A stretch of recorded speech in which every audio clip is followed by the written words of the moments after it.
நன்றி. நான் ஆண்டவருக்கு நன்றி செலுத்துகிறேன் இந்த நல்ல வாய்ப்புக்காக.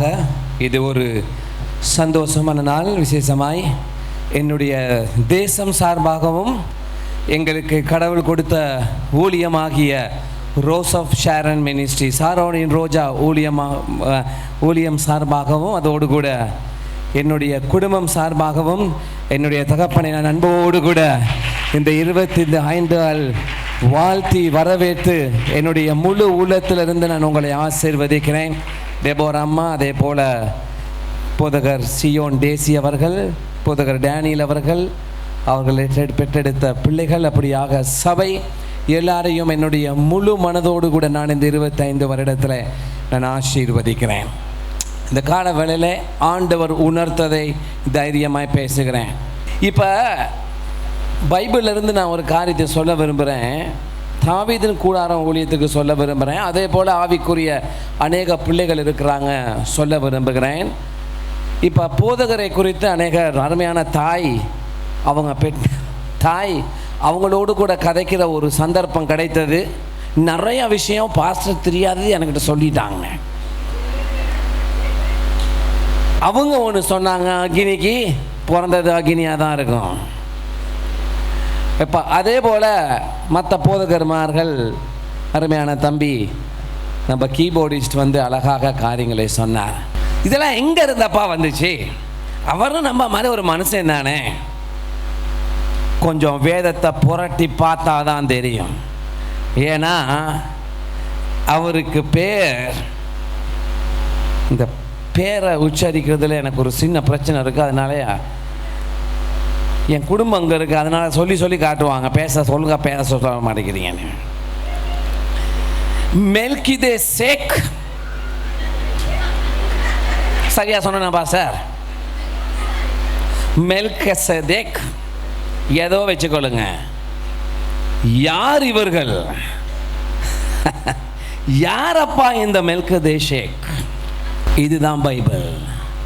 இந்த ஹிஸ்டரி தெரியுமா இருந்தால் இப்போ பேசுனாங்களே அந்த குவாலிட்டிஸ், அதையெல்லாம் அந்த தேவ மனுஷனுக்குள்ளாக இருக்கிறது.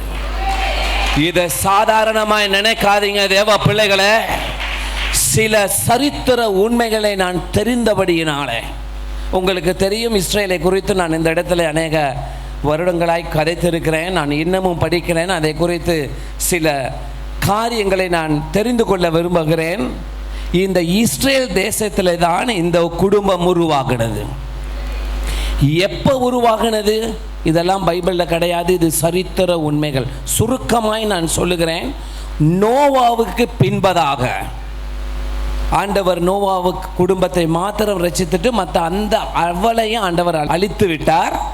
நோவா குடும்பத்துக்கு பிறகு ஒரு சரித்திரம் உருவாகிறது.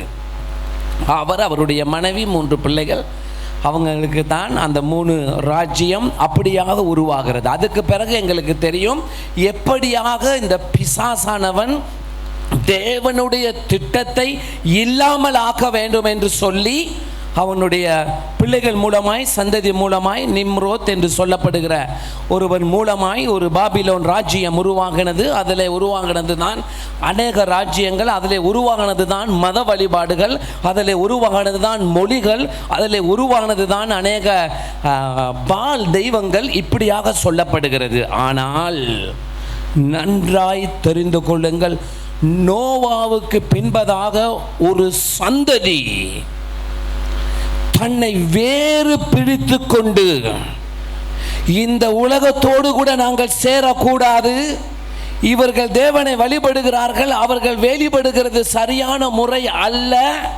எங்களுக்கு ஒரு பிதாவானவர் உண்டு, எங்களுக்கு முற்பிதாக்கள் உண்டு, அவர்களை நாங்கள் வழிபட வேண்டும், அப்படி என்று தங்களை பிரித்து எடுத்தார்கள். அவர்கள்தான் இந்த மெல்கிதேசேக் என்று சொல்லப்படுகிற சந்ததி. இப்போ எப்படி பாஸ்டர் பைபிளில் சொல்லுவீங்கன்னா, இப்படியாக தங்களை வேறுபடுத்தி அவங்க தனியாக தான் வாழ்ந்தாங்க. அவங்க உலகத்தோடு சேரவே மாட்டாங்க. அவங்க தங்களை பைபிளில் 3 பேர் இருக்குங்க. முதலாவது ஆபிரகாமுக்கு முன்பதாக வாழ்ந்தவர் யோபு. இவர் அந்த சந்ததியிலிருந்து வந்தவர் தான். அதனால தான் அவர் உத்தமர், அவன் சன்மார்க்கன், அவனை தன் கடவுளே அவனை குறித்து சாட்சி சொல்லுகிறார். ஹல்லேலூயா. அதுக்கு பிறகு மோசேயுடைய மாமா ஜெத்ரோ அவர் அந்த சந்ததியிலிருந்து வந்தவர் தான். அது மாத்திரமல்ல, பிழையாம் தீர்க்கதரிசி என்று நாங்கள் பார்க்கிறோம் இல்லையா? பழைய ஏற்பாட்டில் பிழையாம் தீர்க்கதரிசி, புதிய ஏற்பாட்டிலையும் இயேசுவானவர் பிழையாம் தீர்க்கதரிசியை சொன்னார். ஏன் தெரியுமா? அவன் இந்த சந்ததியிலே வந்தவன், ஆனால் அவன் தேவனுக்கு விரோதமாய் அவன் பிள்ளைகளை, அவன் பணத்தை வாங்கி கொண்டு பிள்ளைகளுக்கு விரோதமாய் கதைத்தபடியினால் அவன் இந்த சந்ததியை சார்ந்தவன் அல்ல அப்படின்னு புதிய ஏற்பாட்டிலையும் சொன்னாங்க. அப்ப எப்பொழுதுமே தேவனுக்காக பிரியப்படுகிற ஒரு சந்ததி அந்த இடத்துல இருந்தது. அப்படின்னு சொன்னால் நிச்சயமாய் இந்த சந்ததி, அந்த மில்க் என்று சொல்லப்படுகிறது ஒரு ஈப்ரு, ஒரு எபிரேய மொழி. அதனுடைய அர்த்தம் என்னென்றால் நீதிமான். என்னங்க இப்படி சொல்றீங்க? நான் சொல்றேன் நீதிமான். அவர் ஒரு நீதிமான். அவர் அடுத்த பகுதிக்கு அர்த்தம் என்றால் அவர் he belongs to a different generation. He is not belongs to a normal people. அவர் சாதாரண மனிதன் அல்ல, அவர் சாதாரண ஆட்களோடு கூட சேருகிறவரும் அல்ல. அவர் நீதிமான் என்று சொல்லப்படுகிற, ஆண்டவருக்காக வாழுகிற, ஆண்டவரை எப்பொழுதுமே தன்னுடைய உள்ளத்தில் ஏற்றுக்கொள்ளுகிற ஒரு நீதிமான், ஒரு டிஃபரண்ட் ஜெனரேஷன் என்று சொல்லப்படுகிறது. ஹல்லேலூயா, ஹல்லேலூயா. அதனாலே தான் பவுல் அவரை குறித்து சொல்லுகிற நேரத்தில் எபிரேயர் புத்தகத்தில் எடுத்துக்கொள்ளுங்க, 7ஆம் அதிகாரத்தில் 20ஆம் வசனத்தை நாங்கள் பார்ப்போம். 20, 21, 22 குயிக்லி. அன்றியும் அவர்கள் ஆணை இல்லாமல் ஆசாரிக்கப்படுகிறார்கள், ஆசாரியராக்கப்படுகிறார்கள். இவரோ நீர் மெல்கிசேதேக்கின் முறைமையின்படி, லிசன், இவரோ சொல்லுங்க, மெல்கிசேதேக்கின் முறைமையின்படி ஆமென், என்றென்றைக்கும் ஆசாரியராய் இருக்கிறீர். என்றென்றைக்கும் ஆசாரியராய் இருக்கிறவர். ஹல்லேலூயா. ஏனென்றால் இது ஆரம்பத்தில் இருந்து வந்தது சந்ததி. அதனாலே தான் பவுல் சொல்லுகிறார், இயேசுவானவரை பார்த்து நீங்கள் சாதாரண ஆள் அல்ல நினைக்காதீங்க, இவர் பரம்பரையாய் முன்னே இருந்து வந்தவர், ஆதியிலே இருந்தவர். இவர் பிரதான ஆசாரியர் மாத்திரமல்ல, இவர் மெல்கிசேதேக்காய் என்றென்றைக்கும் ஆசாரியராய் இருக்கிறவர், மனம் மாறாமலும் இருப்பார், தம்முடையவரே சொன்னவராலே ஆணையோட ஆசாரியானவர். ஹல்லேலூயா. அவ்வளவு விசேஷித்த உடன்படிக்கைக்கு பிணியாளர் ஆனார். அன்றியும் அவர்கள் மரணத்தின் நிமித்தம் நிலைத்திருக்க கூடாதவர்கள் ஆனபடியால் ஆசாரியராக்கப்படுகிறார்கள் என்று சொல்லப்படுகிறது. அதுதான் எங்கள் தேவ மனுஷன். இப்ப பேரு பாருங்க எங்க இருந்து வந்துச்சுன்னு. உண்மைக்கு சரித்திர உண்மைகளை நாங்கள் படிப்போம் என்று சொன்னால், அதனாலே தான் இந்த போதகரை எனக்கு 10 ஆண்டுகள் தெரியும். 10 ஆண்டுகள் எனக்கு 10 ஆண்டுகளுக்கு அதிகமாய் தெரியும். ஆனால் 10 ஆண்டுகள் இவரோடு கூட நான் நெருங்கிய ஊழிய சம்பந்தம் எங்கள் இருவருக்கும் உண்டு. உங்களுக்கு தெரியும், போன வருடம் என்னை அவர் அபிஷேகம் பண்ணினார், இந்த இடத்துல நடந்தது.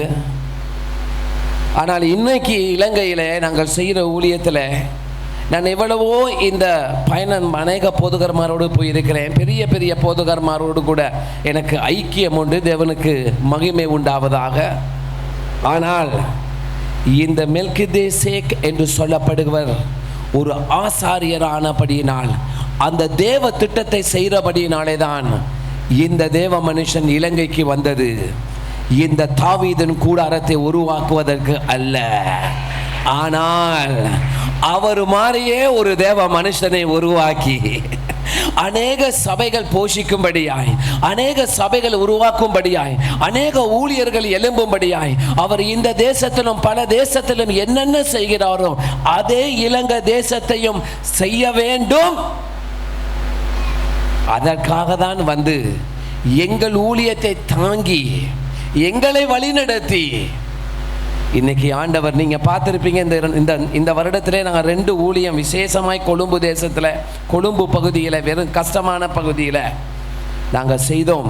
நீங்கள் பார்த்துருப்பீங்க அந்த ஊழியத்தினுடைய கர்த்தர் செய்த காரியங்களே. அருமையான தேவ பிள்ளைகளே, நான் இதை சொல்லுகிறேன் என்றால், எத்தனையோ நாள் அப்பா கிட்ட நான் சொல்லலை, இந்த பாரம் எனக்கு வேணாம் ஆண்டவரே, நான் பணம் செலவழிக்கிறேன், ஆனால் வேற ஆளை கொண்டு வரும், இந்த பாரத்தை நான் சுமக்க மாட்டேன் என்று சொன்னவன்.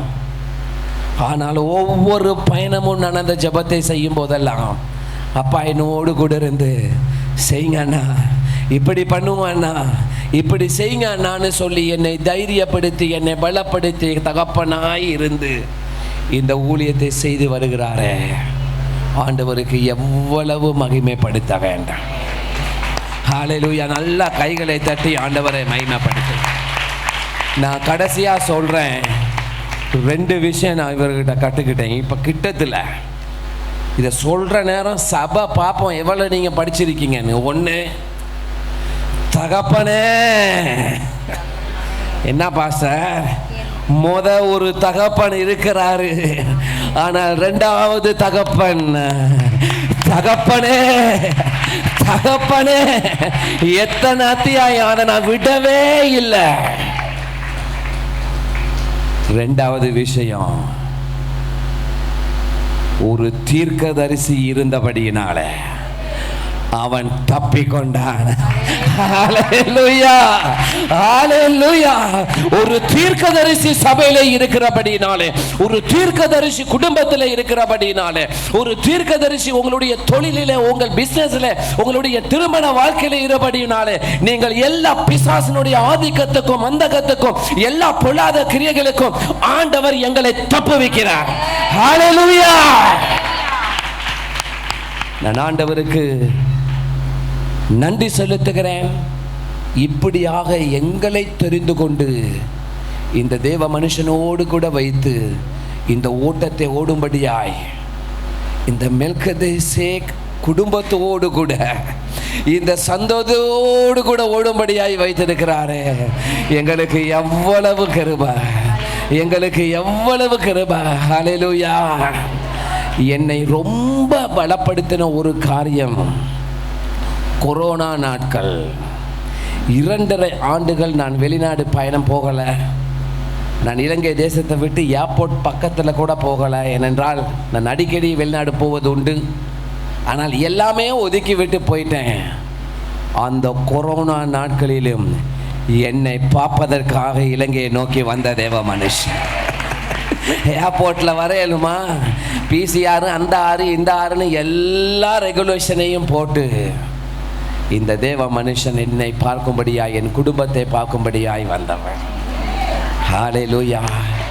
நான் கர்த்தருக்கு, அவருடைய வாழ்க்கைக்கு, அவருடைய குடும்பத்துக்காய், தாவீதின் கூடாரத்துக்காய் நான் கர்த்தரை ஸ்தோத்திரித்து அவரை வாழ்த்தி, என்னுடைய ஜெபம் எல்லாம் என்ன தெரியுமா, இந்த கூட்டம் இப்படியே பெருகி பெருகி அடுத்து 40, அடுத்து 50, பாஸ்டர் அடுத்து 70வது வருடத்தை நாங்கள் கொண்டாடதான் போகிறோம், நாங்கள் கொண்டாடதான் போகிறோம்.